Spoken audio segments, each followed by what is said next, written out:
The commentators are debating Joe Biden and the age issue, but it doesn't always break down along left-right lines. And when a new book, The Last Politician, quoted Biden privately fuming after he made a misstatement about Vladimir Putin that his staff had to clarify, was John Kennedy ever babied like this? Peter Ducey picked up on the anecdote. President Biden is the oldest president in U.S. history. Why does White House staff treat him like a baby? No one treats the President of the United States, the Commander-in-Chief, like a baby. So there's this book that says that's ridiculous. When staff That's a ridiculous claim. Joining us now to analyze the coverage, Ben Domenech, editor-at-large of The Spectator. And in Los Angeles, Leslie Marshall, the radio talk show host, both are Fox News contributors. Ben, is the coverage starting to reflect the severe problem that Biden has with 2/3 of Democrats in the latest Wall Street Journal poll saying he's too old to serve a second term? I think that we saw in very close sequence a number of polls come through that detailed that it's not just Republicans who have issues with Biden's age. It's independents and it's even Democrats. And they really would prefer that they had a different candidate to put up, someone who would speak to the future as opposed to the past, who, hasn't had, he talks about gaining wisdom. He's also gained a lot of baggage during that time. Yeah. And I think that what you actually see here is healthy in the sense that it's representative of a broad swath of Americans who all agree about this. The problem, there is no real conceivable way out of this quandary. There is no conceivable way that Democrats at this point can push Biden away. Had the midterms gone differently, then that was potentially a possibility. Sure. But they didn't. He is the candidate that they have to run with, and they have to get through the next 14, 15 months in order to try to reelect the oldest president. Yeah, that's a long period of time. Leslie, there have certainly been some Dems are worried stories, but aren't many journalists clinging to a conventional wisdom then, well, okay, Biden's got his problems, but he can't possibly lose to Donald Trump? Well, it depends which poll you look at and on which day. I mean, you have 2/3 of Americans in the latest polls showing they don't want Donald Trump. They wouldn't vote for Donald Trump again, even people that voted for Donald Trump twice. 44% of Republicans don't want Donald Trump to run again. But Joe Biden and Donald Trump aren't looking at the polls and who wants them to run. They're both running. Will Donald Trump be the GOP nominee? He might. Joe Biden will be the Democratic nominee, and Democrats will vote for him. They complained about his age before, and they voted for him in record numbers, and they're going to, I'm going to forecast, do that again. One of the things I would agree with Ben is there's nothing that can be done about this, and it's very interesting because we live longer now than we ever have. Our children will live longer, our grandchildren will continue on because of science. Two, in addition to that, you have people that I've mentioned before. There are different 80s. There are different 90s. I mean, heck, I think some of us have seen there are different 30s. And then on top of it, there's nothing that you can do about that. People can complain about your, somebody could say, oh, you're too fat and you can lose weight. But with your age, you can't change his age. And if you're attacking my age and not my policies, I think that's actually a win. Can't turn back the clock. Ben, it's not just Biden's physical and mental acuity. The president and his spokesmen have been talking up Bidenomics, talking about job creation, but a CNN poll says that 58% believe the president has made the economy worse. Now, whether that's statistically true or not, you can't just tell them, what's the matter with you? Yeah. You need to feel better. Yeah, the message, you, the voter, are the problem is not going to do a lot of good for you there. But, Leslie talks about the challenges of getting older, but the inevitable sort of passage of time. The problem here is that the two issues that we're going to be talking about with these two likely candidates are going to be, on the one hand, the court challenges that Donald Trump faces, the legal challenges that he faces, and then on the other side, the inevitability of the passage of time with Biden. And one of those things, I think, is going to be something where it's a much simpler story to tell, in the sense that, on the legal side of things, you have to advance this sort of these complicated cases all over the different way. It's really complicated, hard to keep straight. And that's something I think that it's actually a tougher thing to say than, do you want to reelect a president knowing that it's very unlikely that he's going to finish out his second term? But Leslie, with CNN making a big deal naturally about its own poll, which has a 39% approval for the president, and you've heard at the top Dana Bash calling this devastating verdict. Yet much of the press is treating this sort of as business as usual, even though some of the party's liberal intellectuals are now saying we've got to get another nominee, because, as Ben suggested a moment ago, no big-name Democrat seems willing to challenge President Biden. That happens on Democrat and Republican side. I mean, we all know the game. Ben knows the game. If your party's in power in office, your incumbent has the strongest chance of not only being the nominee, your incumbent has the strongest chance of winning. It's harder to seat an incumbent at any level. Nobody runs for president to work for 4 years. They run to work for 8. And even though people want to put my governor, Gavin Newsom, in the Democrat seat, he's not running, like I said, this time around. He said he's not running this time around. He'd love to.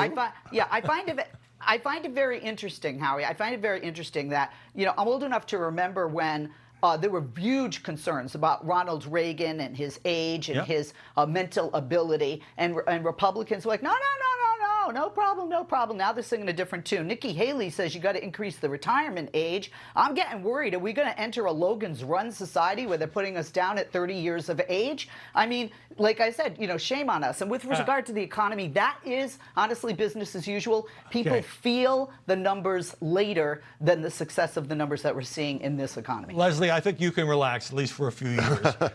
Ben, let's turn to Hunter Biden, who will be indicted on the gun charge by the end of this month. He lied on a purchase form by not doing drugs. He's doing plenty of drugs and could face a jail sentence. Are the media going to say, well, that's just his own misconduct and has nothing to do with his father? Yeah, of course they're going to say that. I mean, I think that's pretty predictable. They've been doing it before.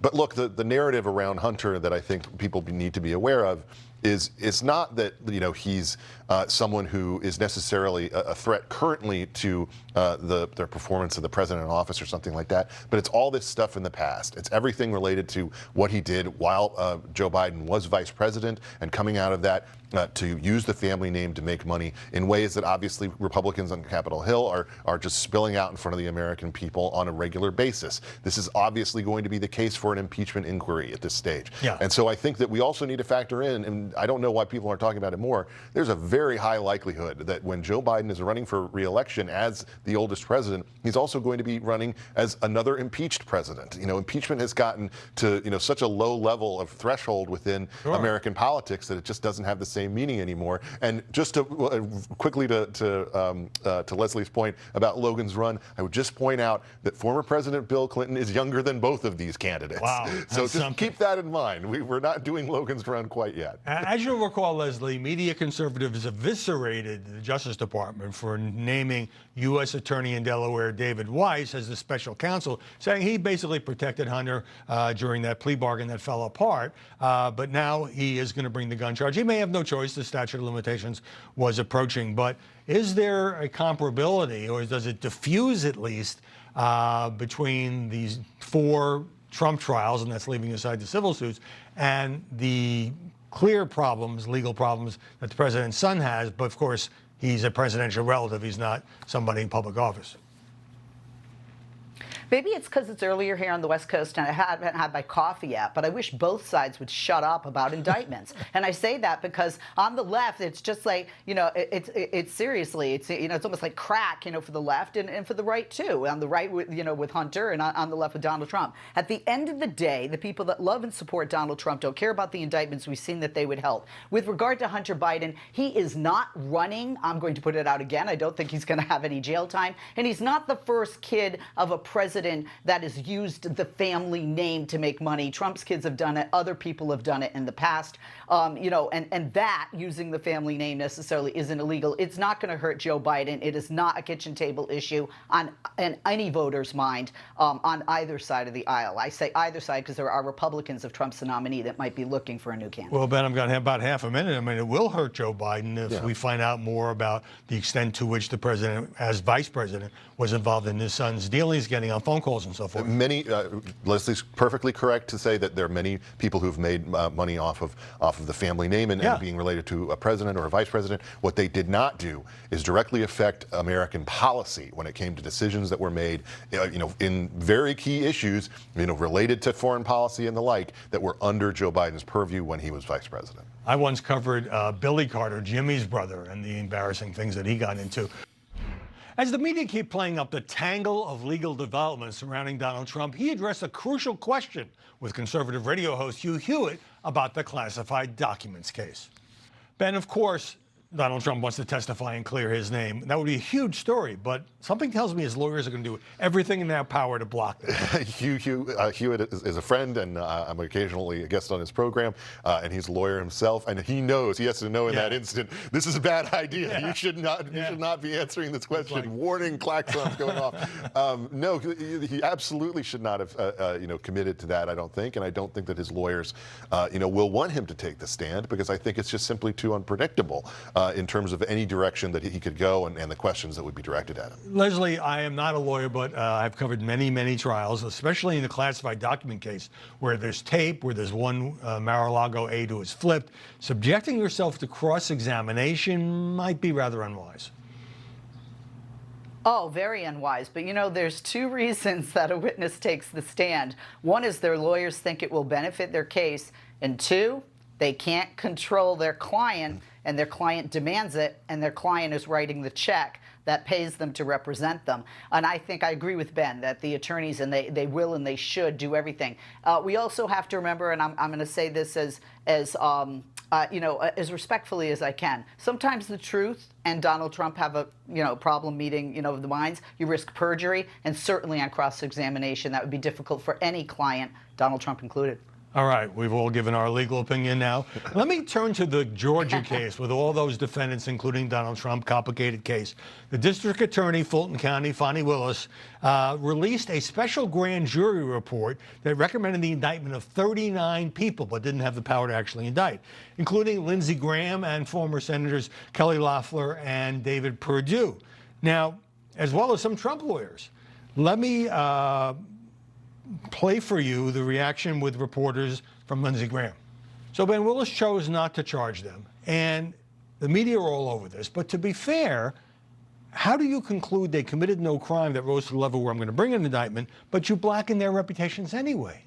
Yeah, I mean, I think that was really irresponsible and wrong to release the list of names, and I think it also makes the case seem in some ways less serious, meaning that, well, if you had this kind of recommendation to indict, why not pursue it? If you didn't, pursue it, for reasons that, are, unknown to us in terms of, how much of a case they thought they could bring, you still had that power of the indictment. And so for them to release the names without pursuing it, I think is much worse in a way for the cause of people who are arguing that this is a serious case and should be taken seriously. And especially in the case of Lindsey Graham, I think the idea that you're going to go around indicting sitting senators for the kind of political fights that happen often in the wake of elections is very troubling. Well, Leslie, supporters of Fani Willis might say, well, she exercised restraint. She didn't indict everybody who was recommended for that. But in a criminal prosecution, and I used to cover the Justice Department, prosecutors are supposed to put up or shut up. In other words, bring charges or say nothing. Now, there was a famous exception